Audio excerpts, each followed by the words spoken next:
Israeli Prime Minister Benjamin Netanyahu will meet President Donald Trump at Mar-a-Lago on Monday, marking his fifth visit to the United States in just 10 months. According to Al Jazeera, Trump has hosted Netanyahu more than any other world leader since returning to the White House, a remarkable frequency of contact that underscores both the closeness of the relationship and the complexity of the issues that require constant management. The meeting will not take place at the White House. Instead, Netanyahu will travel to Florida, where Trump is spending the holidays at his Mar-a-Lago estate. The choice of venue is itself significant. Mar-a-Lago has become Trump's preferred setting for high-stakes diplomacy, offering a more informal atmosphere than the White House. But beneath the surface of this close relationship, reports indicate growing tensions. According to one report, Netanyahu will meet a U.S. president with increasingly diverging views on practically every Middle East hotspot. Another describes Netanyahu's hawkishness on Gaza and other Middle East hotspots butting up against Trump's peacemaking efforts. The visit comes at a critical moment, not just for U.S.-Israel relations, but for the broader Middle East, where multiple conflicts and crises are converging simultaneously. The frequency of these meetings tells a story in itself. No other world leader has had this level of access to Trump since he returned to office. Netanyahu has visited the White House in February, April, July, and September, and now travels to Florida for yet another meeting. This unprecedented access reflects both the importance of the U.S.-Israel relationship and the number of unresolved issues that continue to require high-level attention.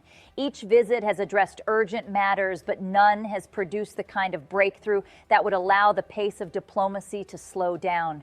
The characterization of increasingly diverging views is striking, given the public displays of friendship between the two leaders. Netanyahu has repeatedly called Trump the best friend Israel has ever had in the White House, and there is considerable evidence to support that claim. During his first term, Trump moved the U.S. Embassy to Jerusalem, recognized Israeli sovereignty over the Golan Heights, and spearheaded the Abraham Accords. But the relationship is now being tested across multiple fronts: Gaza, Iran, Syria, and the broader question of what kind of Middle East both leaders want to build. And according to multiple reports, the two allies are not always on the same page. This is not to say the alliance is in crisis. Far from it. U.S. support for Israel remains overwhelming, with Congress recently passing a military spending bill that includes $600 million in military aid to Israel. But the strategic divergences are real, and they are becoming harder to paper over. The most immediate point of tension is Gaza, where the United States is pushing to complete the first phase of the ceasefire and move to phase 2. According to Al Jazeera, U.S. Secretary of State Marco Rubio said last week that the top priority for the Trump administration is to complete the first stage and move from mere cessation of hostilities to long-term governance, stabilization, and reconstruction of Gaza. But Israel has been violating the ceasefire regularly. Al Jazeera reports that Israel recently killed at least 6 Palestinians in an attack that targeted a wedding, one of many incidents that have marked the fragile truce. Trump, who claims to have brought peace to the Middle East for the first time in 3,000 years, has focused on broadly moving the truce forward rather than on Israel's daily conduct. But the gap between American aspirations and Israeli actions on the ground is becoming increasingly difficult to ignore. According to Rubio, the baseline for the agreement should be ensuring that Hamas does not pose a threat to Israel, suggesting some flexibility on the question of completely disarming the group. But Israel appears to be operating with a different set of priorities. Israeli Defense Minister Israel Katz said this week that Israel is looking to reestablish settlements in Gaza, a position that is illegal under international law and that would fundamentally contradict the Trump administration's vision for the territory. According to Al Jazeera, Katz later walked back those comments, but stressed that Israel would maintain a permanent military presence in Gaza, which would also violate the Trump plan. The disconnect disconnect is significant. Trump wants to present the Gaza ceasefire as a diplomatic triumph, evidence that his approach to the Middle East is working.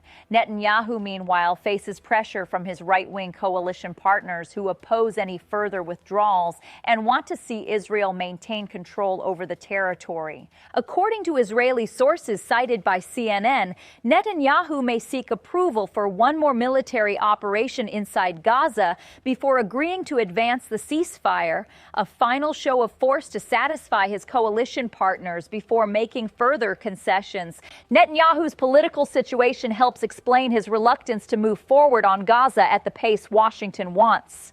Israel is officially scheduled to hold elections in October 2026, though according to CNN, that timeline could collapse sooner. Two immediate threats loom over Netanyahu's coalition: the ultra-Orthodox conscription crisis and the March 2026 budget deadline. Either could trigger early elections. Recurring opinion polls since October 2023 show Netanyahu's coalition falling short of the 61-seat Knesset majority needed to govern, hovering between 49 and 54 seats, according to CNN. This means Netanyahu cannot afford to alienate his right-wing partners, even if that puts him at odds with Washington. For Netanyahu, the calculation is clear. He cannot move on Gaza in ways that would collapse his coalition before elections. But for Trump, who wants to claim credit for Middle East peace, Netanyahu's delays are becoming a source of frustration. And according to CNN, the Mar-a-Lago meeting is about more than diplomacy. It is also about Netanyahu's political survival. CNN reports that for Netanyahu, the meeting is the opening act of his 2026 re-election bid, in which the U.S. president is positioned to play a starring role. Political strategist Nadav Strauchler, who previously worked for Netanyahu, told CNN, "The U.S. president is going to be central, if not the lead, in Netanyahu's re-election strategy." This is not new. According to CNN, during Israel's tumultuous 2019 to 2020 election cycles, Likud plastered Israeli streets with billboards showing Trump and Netanyahu shaking hands, emblazoned with Netanyahu in a different league. Trump delivered symbolic gestures at critical campaign junctures during those races. Strauchler told CNN, "Trump will probably reappear on Netanyahu's campaign posters as he has in the past. His presence will hover over the campaign, but it's about quality, not quantity." The numbers explain why Netanyahu wants to associate himself with Trump as closely as possible. A September 2025 Gallup poll on Israeli life showed U.S. leadership approval among Israelis at 76%, compared to Israeli government leadership at just 40%, according to CNN. In other words, Trump is significantly more popular in Israel than Netanyahu's own government. The Gaza ceasefire deal, credited to Trump's mediation, only strengthened the U.S. president's standing among Israelis. For Netanyahu, running alongside Trump, figuratively, if not literally, offers a path to overcome his own unpopularity. If Israeli voters associate Netanyahu with Trump and Trump with peace and security, then Netanyahu may be able to survive despite the failures of October 7, 2023. According to CNN, a well-informed Likud source says Netanyahu has already discussed hosting Trump in Israel during his campaign, a second visit that would be designed to boost Netanyahu's electoral prospects. The contrast between Trump's popularity in Israel and Netanyahu's own standing is remarkable. Trump is seen by many Israelis as a decisive leader who delivered concrete results for Israel, moving the embassy, recognizing the Golan, and now mediating a ceasefire that brought hostages home. Netanyahu, by contrast, is associated with the security failures of October 7th and the grinding war that followed. By associating himself with Trump, Netanyahu hopes to borrow some of the American president's popularity and redirect attention away from his own record. Trump has already demonstrated his willingness to intervene directly in Netanyahu's legal troubles. During an October address to the Knesset celebrating the Gaza ceasefire, Trump publicly appealed to Israeli President Isaac Herzog to pardon Netanyahu, according to CNN. "Hey, I have an idea, Mr. President. Why don't you give him a pardon?" Trump asked, dismissing Netanyahu's corruption charges as trivial matters of cigars and champagne. The episode set off a Likud-aligned campaign that culminated in Netanyahu's own formal request for clemency.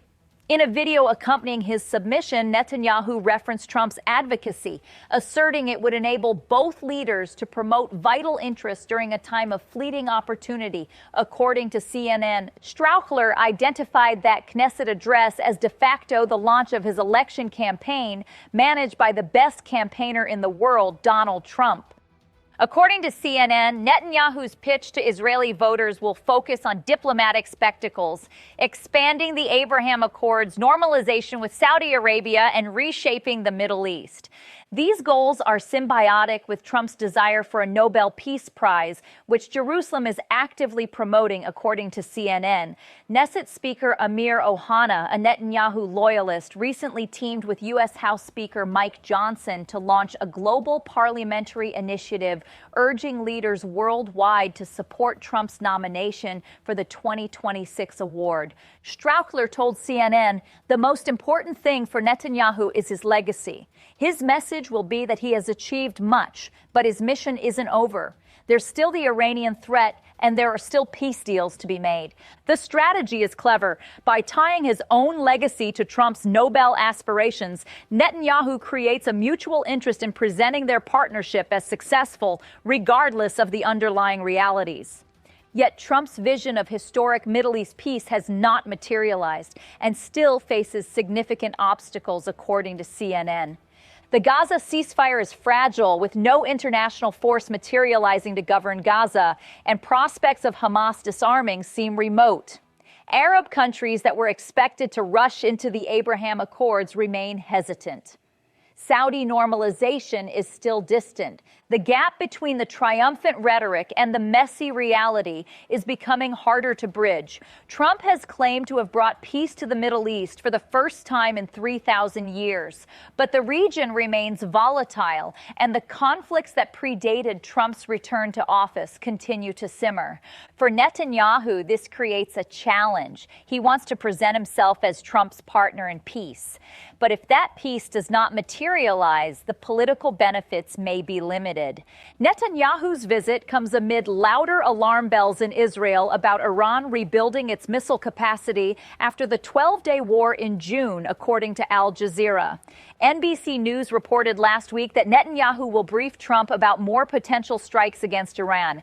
The pro-Israel camp in Trump's orbit seems to be mobilizing rhetorically against Iran's missile program. U.S. Senator Lindsey Graham visited Israel this month and called Iran's missiles a real threat to Israel. Graham told the Jerusalem Post this trip is about elevating the risk ballistic missiles pose to Israel. But according to analysts, it may be difficult for Netanyahu to persuade Trump to back another war against Iran.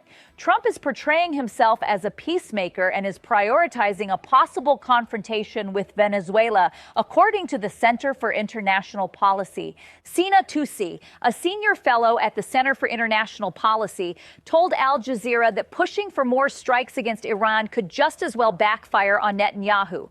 But he underscored that Trump is unpredictable and he has surrounded himself with pro-Israel hawks, including Rubio. Trump authorized strikes against Iran's nuclear sites during the June war, which he said obliterated the Iranian nuclear program. However, according to CNN, Tehran's nuclear and missile ambitions have hardly slowed. Israeli officials doubt Trump will rush to authorize another major Israeli military operation against Iran, particularly after the fallout from Israel's controversial September strike on Hamas leadership in Doha. The Doha strike is a sore point. According to Al Jazeera, Trump opposed the Israeli attack on Qatar's capital, a rare public disagreement that highlighted the limits of American tolerance for Israeli unilateralism. For Netanyahu, the challenge is to convince Trump that another strike against Iran is necessary without triggering the kind of blowback that followed the Doha operation. This will require careful diplomacy and perhaps some creative linkage with other issues Trump cares about. On Syria, the divergence between Washington and Jerusalem is even more stark. Trump has literally and figuratively embraced Syrian President Ahmed al-Sharaa over the past year, lifting sanctions against the country and beginning security cooperation with his government, according to Al Jazeera. But Israel is pursuing its own agenda in Syria. According to Al Jazeera, hours after the collapse of the Assad government a year ago, Israel began expanding its occupation of Syria beyond the Golan Heights. Although the new Syrian authorities stressed early on that they did not seek confrontation with Israel, the Israeli military launched a bombardment campaign against Syria's state and military institutions, according to Al Jazeera. Israeli forces have also been conducting raids in southern Syria and, according to reports, abducting and disappearing residents. The Syria situation illustrates a broader pattern: Israel acting unilaterally in ways that complicate American diplomatic efforts. Trump wants to bring Syria into the international fold, lift sanctions, and promote reconstruction. Israel wants to prevent any Syrian military capability from being rebuilt and to maintain a buffer zone that extends well beyond the pre-war lines. These objectives are not easily reconciled, and the tension between them is becoming more visible with each Israeli airstrike. After the Israeli military killed 13 Syrians in an air raid last month, Trump issued what Al Jazeera describes as a veiled criticism of Israel. It is very important that Israel maintain a strong and true dialogue with Syria and that nothing takes place that will interfere with Syria's evolution into a prosperous state, Trump said. The statement was notable for its implicit rebuke of Israeli actions, a rare moment of public disagreement on a matter directly involving Israeli military operations. According to Al Jazeera, Syria and Israel were in talks earlier this year to establish a security agreement short of full diplomatic normalization. But the negotiations appeared to collapse after Israeli leaders insisted on holding on to the land captured after Assad's fall. With Netanyahu in town, Trump will likely renew the push for a Syria-Israel agreement. But whether Netanyahu is willing to make the concessions necessary for such a deal remains unclear. The accumulating tensions across multiple fronts point to a deeper issue. The strategic priorities of the United States and Israel are diverging. Sina Tusi told Al Jazeera that while Washington is pushing for economic cooperation in the Middle East, Israel is seeking total dominance over the region, including over U.S. partners in the Gulf. Israel is pushing this uncompromising posture and strategic objective that I think is going to come to a head more with core U.S. interests, Tusi told Al Jazeera. This is a significant observation. For decades, the assumption in Washington has been that U.S. and Israeli interests are essentially aligned. But as Israel pursues an increasingly aggressive regional posture, expanding into Syrian territory, maintaining control over Gaza, and pushing for strikes against Iran, the gap with American priorities is becoming harder to ignore. According to Israeli sources cited by CNN, Netanyahu's approach to the Trump meeting will involve assembling a comprehensive linkage package. Netanyahu always works the linkages, a senior Israeli official told CNN. He trades movement on one front for compensation on another. The official said it seems likely Netanyahu will need to hand phase 2 of the Gaza ceasefire to Trump. So the key question is what he will get in return. U.S. backing for another strike on Iran's nuclear facilities, for instance, or support for military action in Lebanon. This transactional approach has served Netanyahu well in the past. By connecting concessions on one issue to gains on another, he can present himself to his coalition partners as a skilled negotiator who never gives something for nothing. But the approach also carries risks. If Netanyahu overplays his hand, he could exhaust Trump's patience, and the American president has shown in the past that he does not take kindly to feeling manipulated. According to CNN, key figures in Trump's orbit are losing patience with Netanyahu. Netanyahu is not operating in a vacuum, a former Israeli official told CNN.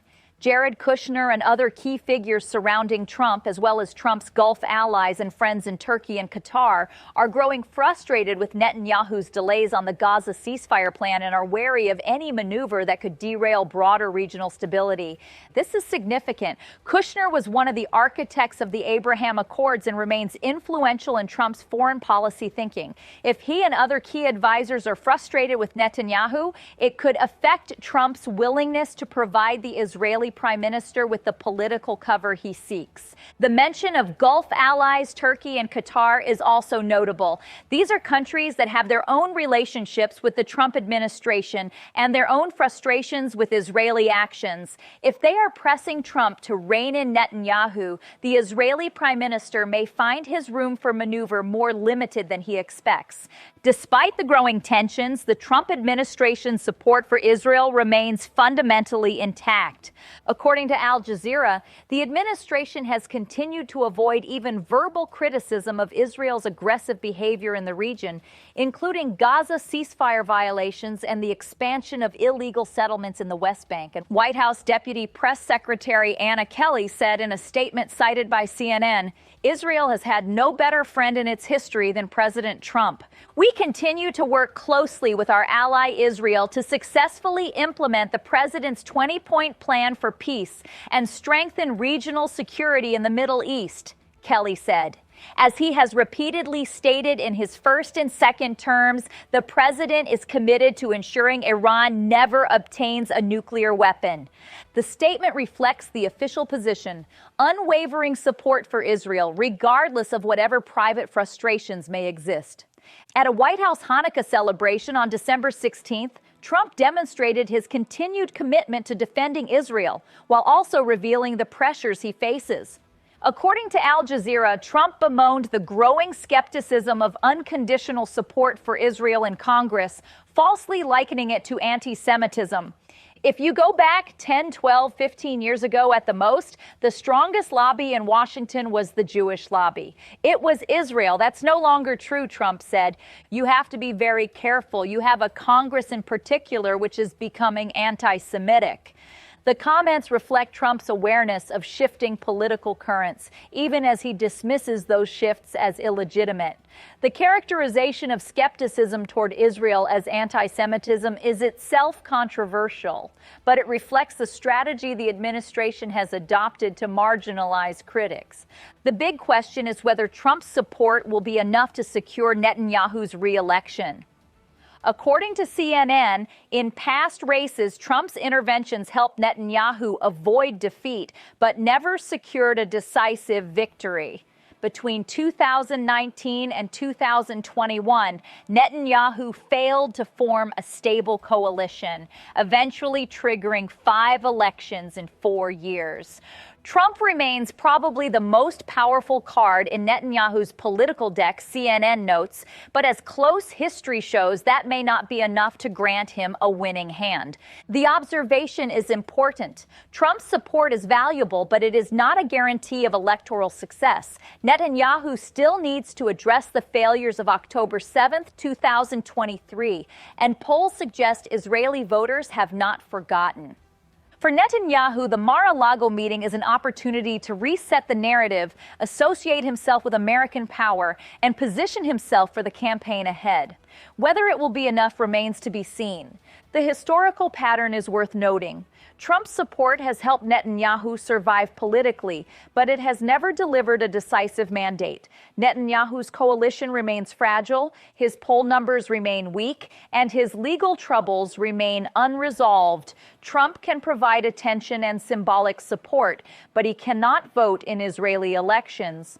The question for Netanyahu is whether associating himself with Trump will be enough to overcome the fundamental challenges he faces, or whether Israeli voters will ultimately hold him accountable for October 7th, regardless of his relationship with the American president. According to CNN, Netanyahu's re-election strategy appears to hinge on a simple calculation: run as far as possible from the failure of October 7th and count on Trump to help rewrite that narrative at the ballot. The October 7th, 2023 Hamas attack killed over 1,200 Israelis and represented an unprecedented security failure on Netanyahu's watch. Despite this, according to CNN, Netanyahu has avoided substantial inquiry into the decision-making preceding that failure. Even with all of Trump's interventions, attention, tweets, visits, symbolic gestures, the fundamental question Israeli voters will face is whether Netanyahu bears responsibility for the worst security failure in the country's history. Trump can dominate headlines and steal the spotlight from Netanyahu's opponents. He can give Israelis something else to discuss besides the failure of October 7th, as CNN puts it. But whether that will be enough to overcome the memory of that day is the question that will ultimately determine Netanyahu's political fate. The Mar-a-Lago meeting is just the beginning of what promises to be a consequential year for both leaders and for the broader Middle East.